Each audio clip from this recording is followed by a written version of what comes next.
O resultado da segunda fase da Operação Regalias foi divulgado pelos promotores que integram o Grupo de Atuação Especial de Combate ao Crime Organizado, GAECO, e também pela Polícia Civil. Ao todo, 13 pessoas foram denunciadas pelo MP, sendo 10 reeducandos e 3 servidores do presídio de Anápolis. Segundo o Ministério Público, os funcionários denunciados seriam 4, mas um deles, Edinaldo Monteiro da Silva, foi assassinado em janeiro desse ano. Nós comprovamos documentalmente o desleixo, a falta de procedimento e até a corrupção dos agentes. E esse detalhe, essa investigação tem que servir de exemplo para os outros presídios existentes aqui no estado. Fábio de Oliveira Santos, ex-diretor do presídio de Anápolis e apontado como líder do esquema criminoso, foi denunciado por tráfico de drogas, associação criminosa e prevaricação, que é quando o funcionário público deixa de praticar o serviço a qual foi contratado. O ex-agente Antônio Dias Ataídes Neto, por associação criminosa, prevaricação e tortura.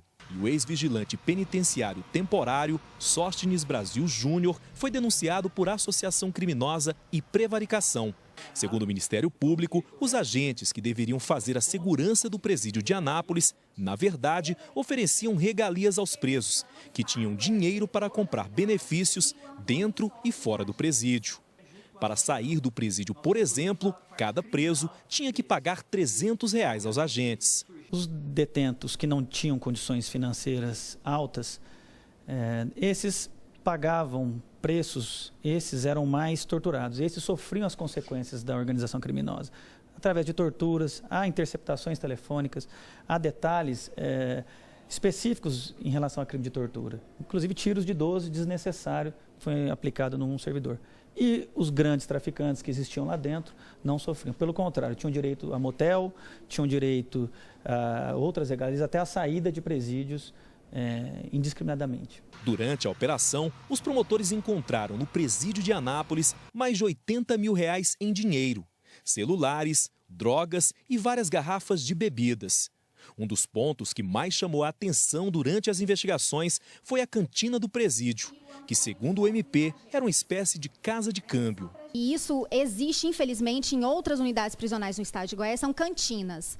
Esses locais são locais que não têm o menor controle, ali se entra tudo que deveria ser proibido dentro da unidade. Desde objetos, às vezes, lícitos, por exemplo, frutas cítricas, não se pode entrar na unidade. E elas são vendidas na cantina, como também dinheiro, droga, porque era uma porta de entrada sem controle. Em 2017, os promotores também encontraram cadernos de movimentação financeira dentro do presídio e na casa do ex-diretor Fábio de Oliveira Santos.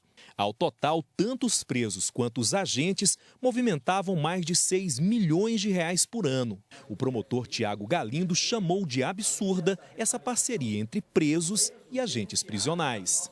Presos não devem ter regalia.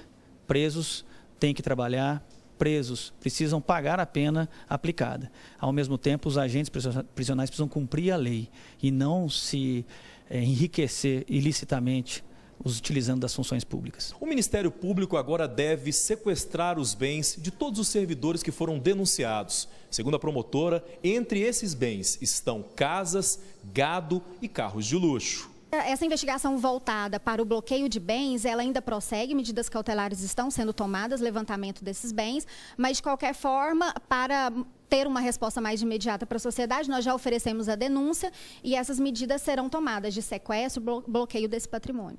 Sobre as investigações das mortes dos agentes Edinaldo Monteiro da Silva e Eduardo Barbosa Santos, a Polícia Civil diz que as investigações continuam e que em um dos casos os policiais já descobriram que a ordem para matar saiu de dentro do presídio. O Eduardo, inclusive, foi morto aleatoriamente, que a ordem era para que matasse o primeiro a sair, e ele foi o primeiro que saiu e acabou morrendo.